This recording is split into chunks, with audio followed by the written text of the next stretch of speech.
வணக்கம். இன்று உங்களை எல்லாரையும் சந்திக்கிறதுக்கு இந்த ப்ரெஸ் கிளப்பை பார்த்ததுக்கு ஒரு காரணம் இருக்குது. இது என்ன காரணம்னு பார்த்தீங்கன்னா, இந்த ஆர்கே நகர் வேட்பாளர் திரு மரிய வில்சன் அவர்கள்,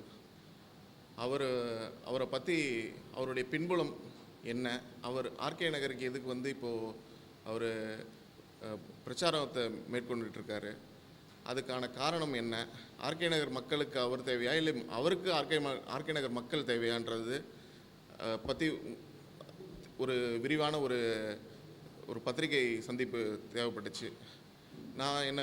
முதல்ல நான் அறிமுகப்படுத்திக்கிறேன். என் பேர் டாக்டர் மரிய கிளாட்.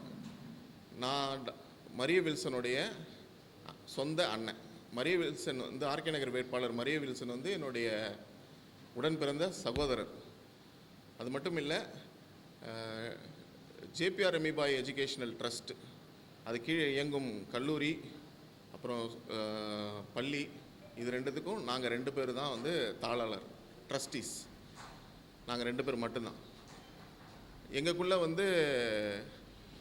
சகோதரன் மட்டும் இல்லை, அது தாண்டி எங்களுக்குள்ள ட்ரஸ்டீஸ்ன்ற ஒரு ஒரு பாண்டேஜ் இருக்குது. இதை ஏற்படுத்தி கொடுத்தவர் மறைந்த மரியாதைக்குரிய டாக்டர் ஜேபிஆர் அவர்கள்.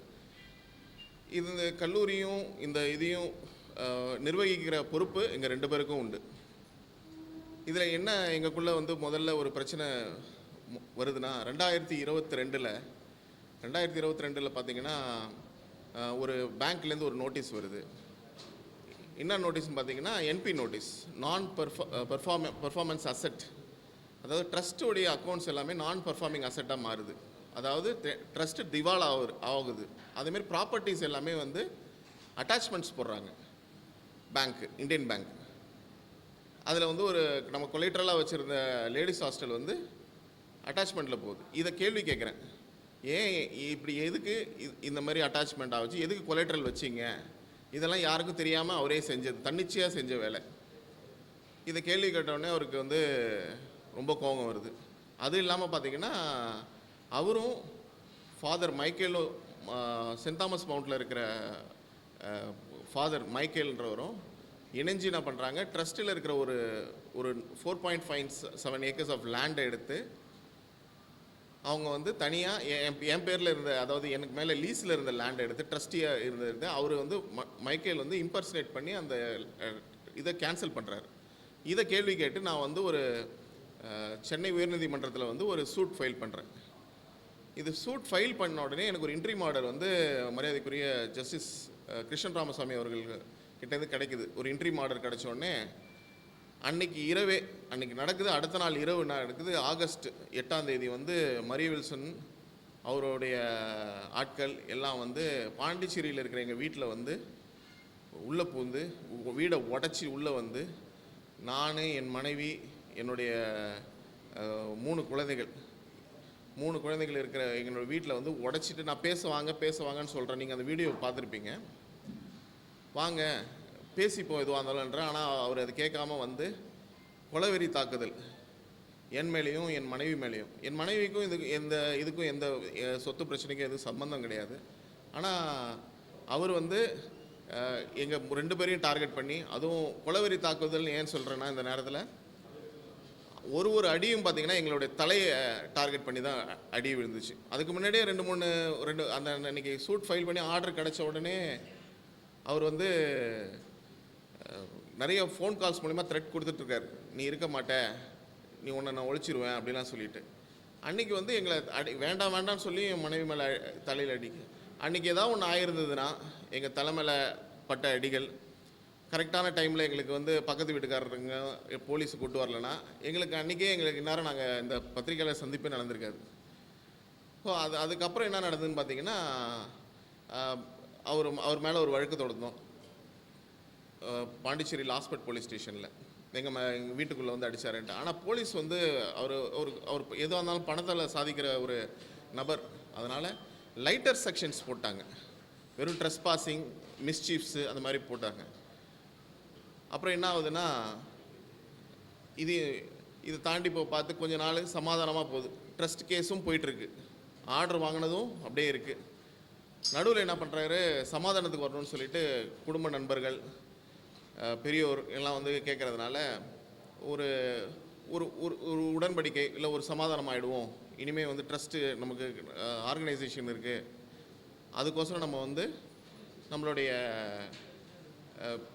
மனஸ்தாபத்தை மறந்து நம்ம செயல்படுவோம் அப்படின்னு ஒரு சுச்சுவேஷன் வர பார்த்து பாண்டிச்சேரி மெரினா மாலில் என் குடும்பத்தோடு நான் வந்திருக்க பார்த்து என்னுடைய எனக்கு வந்து மொத்தம் 3 பிள்ளைகள்.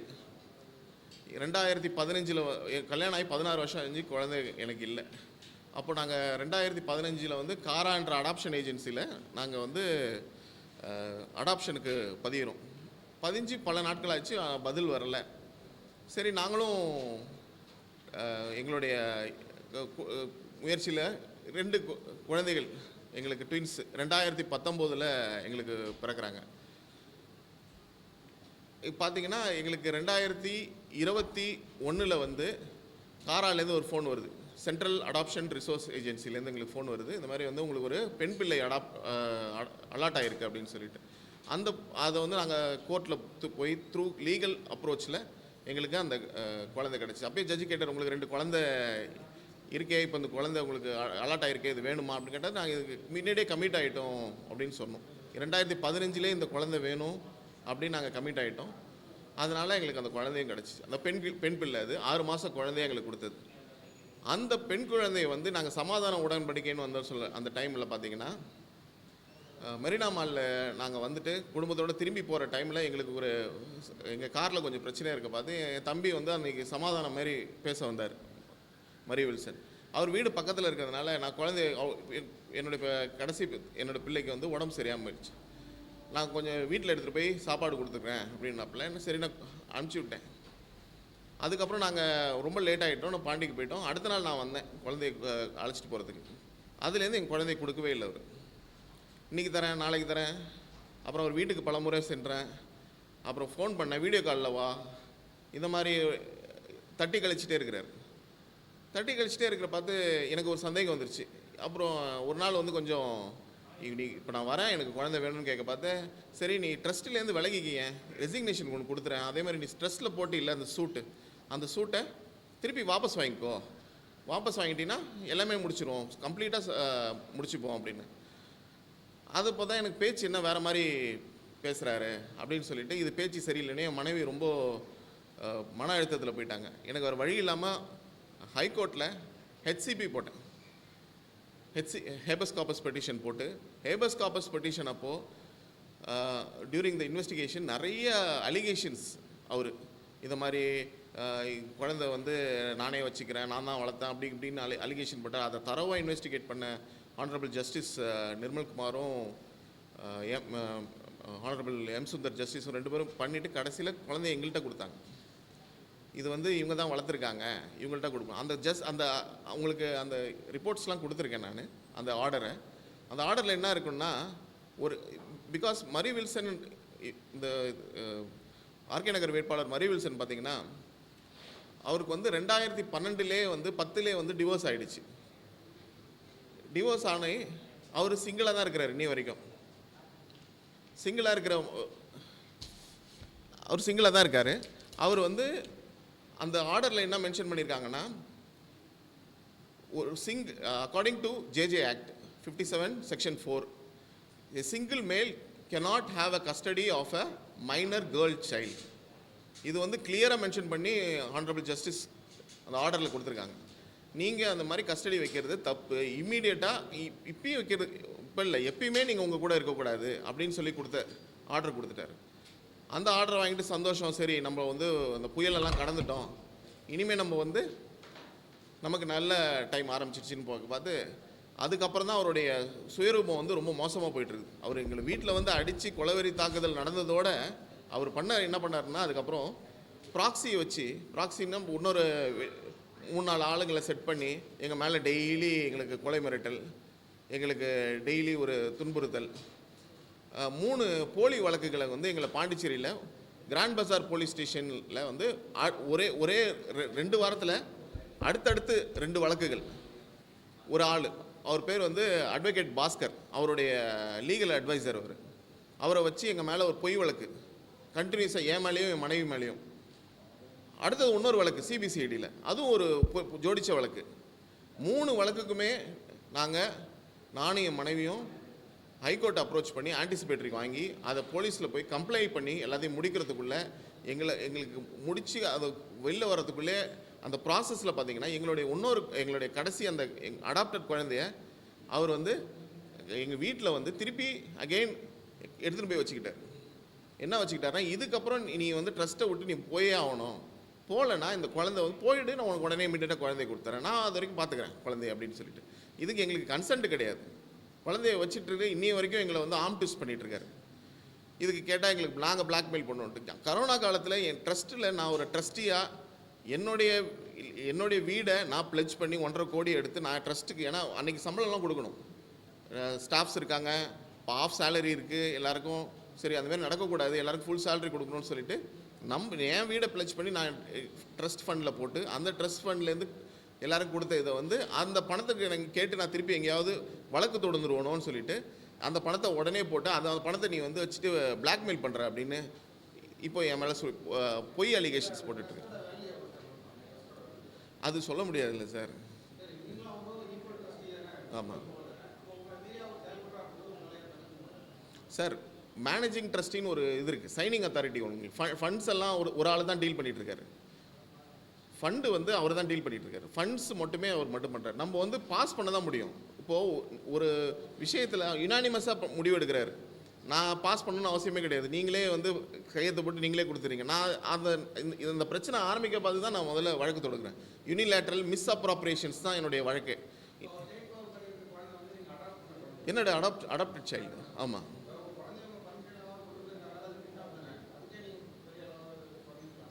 நான் வந்து இது வரைக்கும் தட்டாத கதவுகள் கிடையாது, நான் போகாத இடம் கிடையாது, கொடுக்காத பெட்டிஷன் கிடையாது, அவன் நடக்காத அவன் வீடு கிடையாது. அந்த வீட்டுக்குள்ள 10 அடி கேட்டு எனக்கு அது திறக்க மாட்டுது. அதே மாதிரி பார்த்தீங்கன்னா அந்த வீடியோ பார்த்தீங்கன்னா உங்களுக்கு அவர் எவ்வளோ ஆக்ரோஷமாக, இப்போ நீங்கள் ஆர்கே நகர் தொகுதியில் அவர் பண்ணுற இதெல்லாம் பார்த்தீங்கன்னா வேறு முகமாக இருக்கும். நீங்கள் அந்த வீடியோ பார்த்துருந்தீங்கன்னா உங்களுக்கு அது தெரியும், அவருடைய உண்மை முகம் அதுதான் அவருடைய உண்மையான முகம்.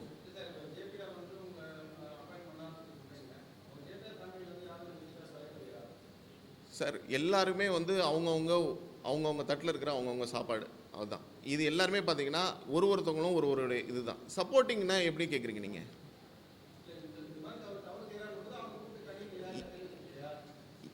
இந்த எல்டர்ஸ் எல்லாருமே வந்து அமைதியாக இருக்கிறாங்க. எல்லாருமே அவங்கவுங்க பிரச்சனை அவங்கவுங்க பிரச்சனை அவங்கவுங்க தான் பார்த்துக்கணுன்ட்டு.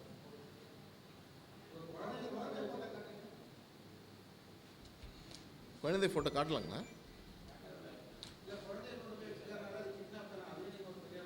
கொடுத்துருக்கேன் சார். இவ்வளோ என் மேலே கொடுத்த 3 எஃப்ஐஆர் இருக்கும். என்னுடைய ட்ரஸ்ட்டுக்கு மிஸ்அப்ராப்ரேஷன், இப்போ வந்து இவ்வளோ ஃபண்ட்ஸ் எங்கேருந்து ஜென்ரேட் ஆச்சு, லிக்விடேட் எங்கேயும் பண்ணியிருக்காங்க, ட்ரஸ்ட்லேருந்து எடுத்த பணத்தை தான் இவ்வளோ ஆர்கே நகரில் அவர் செலவு பண்ணிகிட்டு இருக்கிறாரு. இதை போய் கேட்க போனால் உங்களுக்கு இப்போ இந்த குழந்தைய எடுத்து வச்சுருக்கிற இந்த டைமில் பார்த்தீங்கன்னா எனக்கு வந்து த்ரெட்ஸ் ஃபுல்லுமே அந்த பொலிட்டிக்கல் பார்ட்டிலேருந்து தான் வருது. எனக்கு ஃபுல்லுமே த்ரோ பண்ணுறது. ஏன்னா ஏன் எடுத்து வச்சுக்கிறது மட்டும் இல்லைங்க, நான் ஸ்கூலில் போய் நான் ஆல்வின் ஸ்கூல் படப்பையில் தான் என் பிள்ளை படிக்கிறேன்.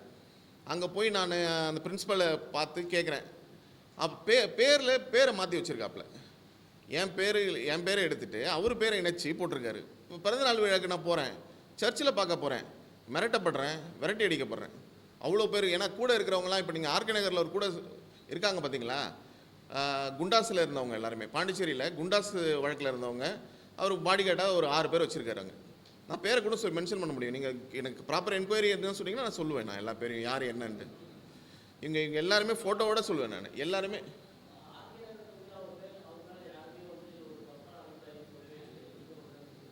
அதான் சார், ஒரு 25 நாள் வந்து கூட இருக்கிறவங்களுக்கு வந்து நல்ல முகத்தை தான் காட்ட முடியும். இவ்வளோ வருஷம் நான் அவங்க கூட ட்ராவல் கூட பிறந்த சகோதரன், ஏன் டிவோர்ஸ் ஆகி 12 வருஷம் ஆச்சு, அவருக்கு 16 வருஷம் ஆச்சு. அவங்க மகளோட இன்னி வரைக்கும் ஒரு 2 மகள் இருக்காங்க அவருக்கு.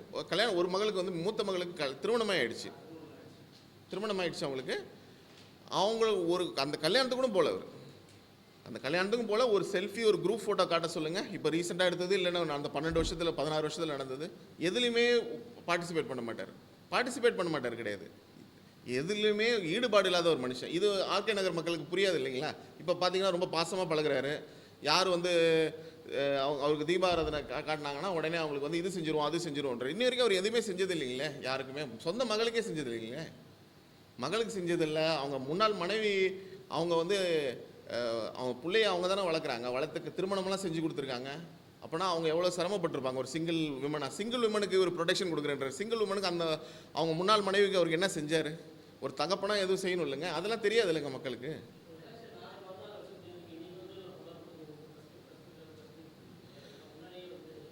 சார் அந்த வீடியோ தான் திருப்பியும் சொல்லுவேன் நான் உங்களுக்கு. எனக்கு வந்து நான் ஒரு சிங்கிள் ஆள், எனக்கு பின்னாடி எனக்கு இன்னும் 2 ஆமாம், அதில் நானும் என் மனைவி தான். ஆமாம், எனக்கு 2 பிள்ளைங்க இருக்காங்க. என் நம்பி எனக்கு உடம்பு முடியாத என்னுடைய ஒய்ஃப் இருக்காங்க. அவங்க பார்ஷியலி டிசேபிள்டு. எனக்கு ஏதாவது ஒன்று ஆயிடுச்சுன்னா உங்களுக்கு தெரியும், இவ்வளோ வீட்டுக்குள்ளே வந்து அடிக்கிற ஆளுக்கு வந்து நான் எங்கே இருக்கிறேன்னு தெரிஞ்சால் என்னை வந்து தேடி பிடிச்சி அடிக்க மாட்டாருங்களா? எனக்கு ஏதாவது ஒரு ஹார்ம் நடந்ததுன்னா யார் பொறுப்பு சார்? இப்போ நான் வந்து ப்ரொடெக்ஷனில் உங்கள் மீடியா முன்னாடி வந்துட்டேன். இதை வந்து அவர் மட்டும் ஒரு வேட்பாளராக இல்லைன்னா நான் வந்து வந்தே இருக்க மாட்டேன். நான் வந்து லீகல் ப்ரொசீடிங்ஸில் போயிருப்பேன். லீகல் ப்ரொசீடிங்ஸில் போய் என்னுடைய வழக்கை நான் இன்னி வரைக்கும் கண்டினியூ ஆகிட்டு தான் இருக்குது, நான் பண்ணிட்டு தான் இருப்பேன். இன்றைக்கி ஒரு வேட்பாளராக ஒரு அஃபிடவிட்டில் போட்டிருக்காரு அந்த கிரிமினல் கேசஸ் அவர் மேலே. இது மட்டும் இல்லாமல் அந்த 10 பேர் இறந்தாங்க பார்த்தீங்களா, காலேஜ் பாஸ்கெட் பாலில் அவசர கதியில் கட்டி அதில் அந்த 13 வருஷமாக அந்த கேஸ் வந்து கால் ஃபார் ரெக்கார்ட்ஸ் இல்லாமல் அப்படியே நிற்கிது. அது அவங்களுக்கு ஒரு 4 அணா கூட செஞ்சதில்லை அவர். அந்த இறந்த அந்த 10 பேருக்கும் அவங்க குடும்பத்தில் கல்வி ஃப்ரீயாக கொடுக்குறேன்றாரு. கல்வி ஃப்ரீயாக கொடுத்துருக்கலாமேங்க. அந்த 10 பேரில் குடும்பத்தில் இந்நேரம் ஒரு கிராஜுவேட் வந்திருக்கலாம், இந்நேரம் ஒரு பிள்ளை படிச்சிருக்கலாம், ஒரு ஃபேமிலி நல்லா இருக்கலாம். ஆனால் ஆர்கே நகரில் போயிட்டு அவர் என்ன சொல்கிறாருங்க, எல்லாருக்கும் இலவச எஜுகேஷன் 100 பேருக்கு நான் பண்ண போகிறேன், இது பண்ணுறேன்றாரு. இது வந்து நாங்கள் இங்கே இருக்கிற ஆள் தானே சார் சொல்ல முடியும். இது வந்து இன்றைக்கி வந்து எனக்கு இந்த பிளாட்ஃபார்ம் கிடச்சிச்சு, எலெக்ஷனுன்ற ஒரு இது நடக்குது, அதனால் எனக்கு அது முன் வந்து நான் சொல்கிறேன். இல்லைன்னா நான் எங்கேயாவது உட்காந்துட்டு நான் எழுதாத ஊடகம் இல்லை சார், நான் எல்லாருக்கும் எழுதியிருக்கேன், நான் தட்டாத படிக்கட்டு கிடையாது. ஆனால் அந்த டைமில் யாருக்கும் என் மேலே இன்ட்ரெஸ்ட் காமிக்கல. இதுதான் எனக்கு கரெக்டான பிளாட்ஃபார்ம். ஏன்னா இப்போ வந்து ட்ராமா உச்சக்கட்டத்தில் போயிட்டுருக்கு. அவங்க பாவம் உழைக்கிற மக்கள், அவங்களுக்கு என்ன தெரியும்? 25 நாளுக்கு முன்னாடி ஒரு ஆள் வந்து வாக்குறுதிகளை அள்ளி வீசுறாரு. 10 பேர் இறந்துட்டாங்க. அவங்களுக்கு ஒரு காம்பன்சேஷன் கொடுக்க சொல்லி ஆர்டர் கொடுத்துட்டாரு லேபர் கமிஷனர். 1 கோடி ரூபாய் காம்பன்சேஷன் கட்ட சொன்னார். 1 கோடி ரூபாய் காம்பன்சேஷன் எல்லாம் கட்ட முடியாது, அதுக்கு பதில் நான் பெயில் அமௌண்ட் 56 லட்சம் கட்டிட்டேன், பெயில் அமௌண்ட் 56 லட்சம் கட்டிட்டேன், அதுலேருந்து நீங்கள் காம்பன்சேஷன் கொடுத்துங்கன்னு சொல்லிட்டு ஹானரபிள் ஜஸ்டிஸ் PN பிரகாஷ் அந்த இதை டிஸ்போஸ் பண்ணிட்டார். 4th with நீங்கள் கட்டுங்கன்னு சொல்லி ஆர்டர் கொடுத்துருக்காரு. 56 லட்சம் அது நீங்கள் பெயிலுக்கு கொடுத்தது, அதை போய் நீங்கள் கட்ட சொன்னால் உங்கள் பெயில் கேன்சல் ஆகிடாதா? ஒரு பேசிக் இது தெரியாதா சார்? ஒரு காம்பன்சேஷனை ஜென்யூனாக கொடுக்க சொல்லி இன்னி வரைக்கும் பெண்டிங்கில் தானே சார் இருக்குது. அப்புறம் எப்படி சார் அவர் கரூர் நடந்த மக்களுக்கு கொடுக்குறேன்னு சொல்லிட்டு முன் வந்தார்? அது ஒரு ஏமாத்து வேலை இல்லைங்களா? இப்போ இந்த மக்களையும் அதே பாதையில் தானே கொண்டு போகிறாரு. இப்போ எனக்கு என் பிள்ளைய தேடி நான் பல முறை போயிட்டேன், எல்லாருக்கிட்டையும் பெட்டிஷன் கொடுத்துட்டேன், போலீஸ் ஸ்டேஷனில் கமிஷனர்கிட்ட எல்லாருக்கிட்டையும் இருக்குது. நான் என் லீகல் பேட்டில் நான் கண்டிப்பாக நான் விட மாட்டேன்.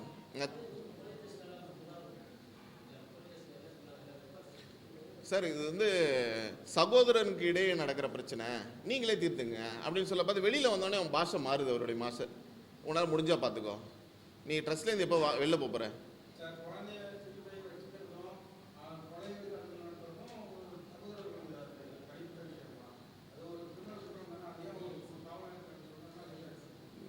எல்லாமே நான் லீகலாக வச்சுருக்கேன் சார், டாக்குமெண்ட் எல்லாமே நான் கொடுத்துருக்குறேன். கம்ப்ளைண்ட்டை கொடுத்தவங்ககிட்ட அக்னாலஜ்மெண்ட் இருக்குது, எந்தெந்த ஸ்டேஷனில் கொடுத்தேன், யார் என்ன பதில் சொன்னாங்க. இன்னி வரைக்கும் நான் வழக்கு நீதிமன்றத்துலேயும் தொடர்ந்துருக்கேன், எல்லாத்தையும் எனக்கு பெற்றுக் கொடுக்க சொல்லி. இதனால எனக்கு என்னென்னா பிள்ளை வந்து ரொம்ப மன உளைச்சல். ஏன்னா எத்தனை வாட்டி இந்த மாதிரி ஒரு செயலை ஒரு ஆள் செய்வான்.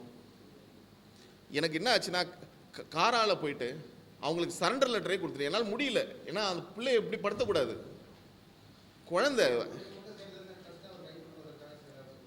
சார். 2 பேர் ட்ரஸ்டி சார். நீங்கள் இப்போது கேள்வி கேட்டுட்டு இருக்கீங்கன்னா எனக்கு உங்களை பிடிக்கலன்னா என்ன பண்ணுவோம், உங்களை நான் அகற்ற பார்ப்பேன். நீங்கள் அகற்றிங்கன்னா நான் என்னுடைய ப்ராப்பர்ட்டி ஆகிடும். அது நான் செய்வேன், பணத்தை லிக்விடேட் பண்ணி வச்சுப்பேன், எலெக்ஷனில் நிற்பேன், காசை வந்து தனியாக செலவு பண்ணுவேன். எதுக்கு பண்ணுறாங்கன்னா அக்கௌண்டபிலிட்டி இருக்காது. அது ட்ரஸ்ட்டில் இருக்கிறதுக்கு காரணம் என்னென்னா, எல்லாமே எடுத்து நம்ம வந்து நம்மளுடைய மாணவர்களுக்கும் நம்மளுடைய கல்லூரியை விரிவுபடுத்துறதுக்கும் அதுக்கு பண்ணுறதுக்கு தான். அட்டானமஸ் ஆகணும், அடுத்தது ஒரு படி 2 படி முன்னேறி போகணும், புது பிரான்ச்சஸ் ஆரம்பிக்கணும். இப்போ ஸ்பெஷலைசேஷன்லாம் நிறைய வந்திருக்கு, ஆரம்பிக்கணும், பள்ளியை ஒன்று பெருசாக்கணும். இந்த நோக்கத்தில் போனால் தான் வந்து ஒரு ஆர்கனைசேஷன் க்ரோ ஆகும். நான் எடுத்து என்னுடைய சுய லாபத்துக்கோசரம் நான் யூஸ் பண்ணிக்கிட்டு இருக்கேன். என்னுடைய வளர்ச்சி, என்னுடைய என்டர்டெயின்மெண்ட்டு, இதுக்கு தானே அவங்க மனைவி விட்டுட்டு போனாங்க இந்த மாதிரி பண்ணிகிட்டு இருக்காருன்ட்டு. யார் பேச்சும் கேட்காம தன்னிச்சையாக செயல்பட்டு இருக்காருன்ட்டு. சார் கோர்ட் ஆர்டர் இருக்குது சார். சார் நான் அந்த ஹெச்சிபி ஆர்டரே கிளியராக உங்களுக்கு அதில்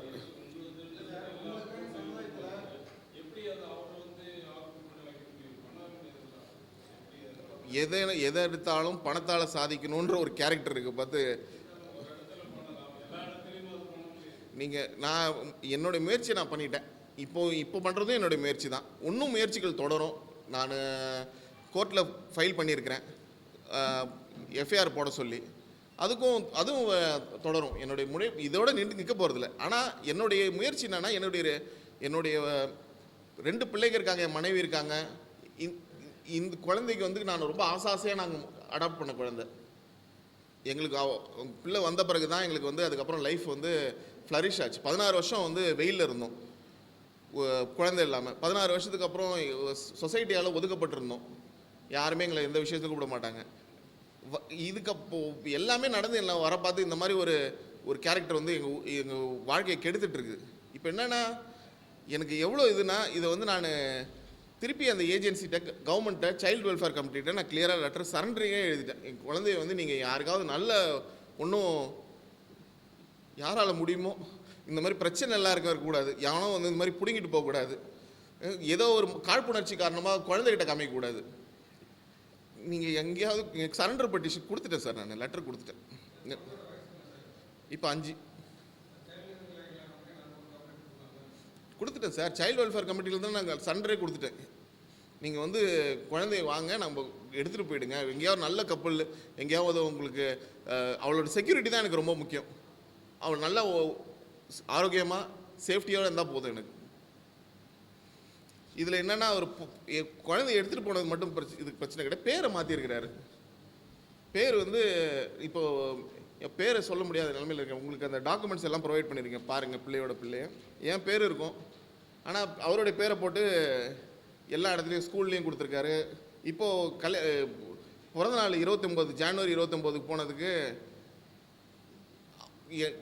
மனசு எனக்கு அப்படியே வலிக்குது.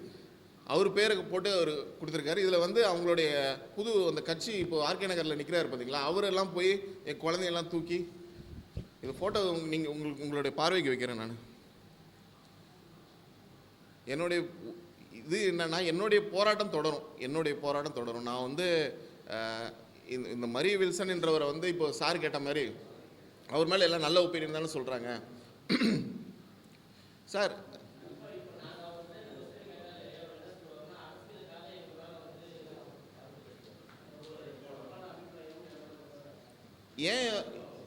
ஏன் பிள்ளை பேரை மாற்றணும் சார்? அவர் இப்போ உங்கள் பொருளை நான் எடுத்து வச்சுக்க முடியுமா சார்? திருப்பி கொடுத்து ஆகணும் தானே?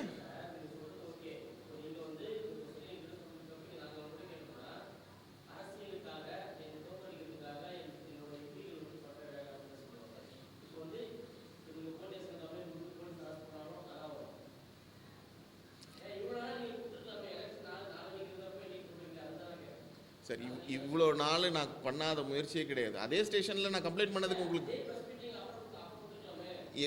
என்னுடைய இப்போ ப்ரொடெக்ஷன் ஒன்று இருக்குல்ல சார். இந்த எலெக்ஷன் ஒரு பிளாட்ஃபார்ம் வந்திருக்கு. இதில் பார்த்தீங்கன்னா இப்போ ஒரு பொது வழியில் வந்திருக்கிறார். இப்போ எல்லாருக்கும் அவருக்கு தெரிஞ்சிடும். அப்போ ஒரு இடத்துலனா, ஒரு சின்ன இடத்துல ஒரு யாரை கட்ட பஞ்சாயத்து தான் பண்ணிட்டு இருப்பாங்க உட்காந்து.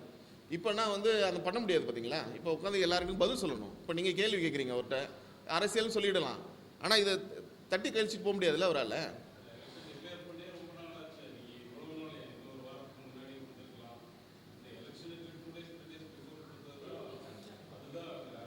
இந்த அந்த கட்சிக்காரங்க வந்து முதல்ல கல்லூரியில் வந்து அந்த இது நடத்துனாங்க பார்த்தீங்களா, அந்த ஃபங்க்ஷன் நடத்துனாங்கல்ல, முதல்ல நான் தான் சுங்குவாச்சத்திரம் போலீஸ் ஸ்டேஷனில் நான் தான் கம்ப்ளைண்ட் பண்ணேன். as a trustee, I am not allowing a political party to host a function inside the college premises. ஏற்கனவே இந்த காலேஜில் ஒரு இன்சிடென்ட் நடந்திருக்கு. இந்த பார்ட்டியில் ஏதாவது நடந்து ஏதாவது ஒன்று ஆச்சுன்னா மாணவர்களோட இதுனாவும் சொல்லி நான் கம்ப்ளைண்ட் பண்ணேன். அதுக்கே ஒன்றும் ஆக்ஷன் எடுக்கலைங்களே சார். அதுவும் பண்ணேன். என்னுடைய வேலைகளை நான் செஞ்சுட்டு தான் இருக்கிறேன். எல்லாருக்கும் கொடுத்துருக்கேன் கம்ப்ளைண்ட்டு. ஏஐசிடி பாடிக்கு அனுப்பிச்சிருக்கேன், அண்ணா யூனிவர்சிட்டிக்கு அனுப்பிச்சிருக்கேன். எல்லாருக்கும் எல்லாமே இருக்குது. சுங்காச்சத்திரம் போலீஸில் ஆன்லைன் கம்ப்ளைண்ட் பண்ணிவிட்டு திருப்பி அவங்கள்ட்ட கையில் கொடுத்துருக்குறேன் கம்ப்ளைண்ட்டையும். நான் கம்ப்ளைண்ட் பண்ணால் ஆக்ஷன் எடுக்கிற சூழ்நிலை வந்து அந்த ஒரு சரௌண்டிங்கில் இருக்கிற போலீஸ் கிடையாது. எல்லாருமே வந்து எதாலும் சாதிச்சிடலாம், பணத்தால் சாதிச்சிடலான்ற ஒரு செட்டப்பில் இருக்கிறாப்புல. நான் வந்து 2004 யூகேல இருந்தேன். லைம்லைட்டில் இருந்தது அவர் தான். இங்கே இருந்தது பார்த்தீங்கன்னா கல்லூரியோட ஓனர் அவர் தான்ன்ற மாதிரி ப்ரொஜெக்ஷனில் இருக்கிறார். என்னுடைய காஞ்சிபுரம் கேஸில் மிஸ் அப்ராப்ரேஷன்லேயே அதான் சொல்லியிருக்கேன் நான். பார்த்தீங்கன்னா ஃபுல் ஃபண்ட்ஸை எடுத்து அவருடைய பர்சனல் கெயின்ஸுக்கும் லிக்விடேட் பண்ணிகிட்ருக்காரு. அது எப்படியே போய் தொலையுது. எனக்கு வந்து இப்போ என்னுடைய பர்சனல் என்னுடைய குழந்தையோட இது தான். நீங்கள் எப்படியோ போங்க, என் குழந்தைய வந்து நீங்கள் வச்சிருக்க கூடாதுன்றதுக்கு உங்களுக்கு ஹைகோர்ட் ஆர்டர் கொடுத்தேன். மதிக்கிறதுல ஹைகோர்ட் ஆர்டரை எல்டர்ஸ் வந்து பேசுனா சோஷியல் யாரும் சோஷியலில் பேசுகிறவங்க சொசைட்டியை மதிக்கிறதில்ல, கடவுளை மதிக்கிறதில்ல. இப்படிப்பட்ட ஒரு ஆள் தான் வந்து இன்றைக்கி ஆர்கே நகரை வந்து தத்தெடுக்க போகிறேன்னு சொல்லிட்டு இருக்கிறாரு. ஏன் தத்தெடுத்த பிள்ளைய எடுத்து அவர் வந்து ஒரு டாய் மாரி விளையாடிட்டு இருக்கிறவர் வந்து இன்றைக்கி வந்து ஆர்கே நகர் மக்களை வந்து காப்பாற்ற போகிறேன், தத்தெடுத்து இது பண்ணுறேன்னு சொல்லிட்டு இருக்கேன். எலெக்ஷன் இதில் வந்து எனக்கு ஒரு பிளாட்ஃபார்ம் அமையுது நான் உங்கள்கிட்ட பேசுகிறதுக்கு. இது வந்து என்னுடைய முயற்சி அப்பையிலேருந்து தான் நடந்துகிட்ருக்கு. இதை தான் நான் உங்கள்கிட்ட சொல்ல வந்தேன்.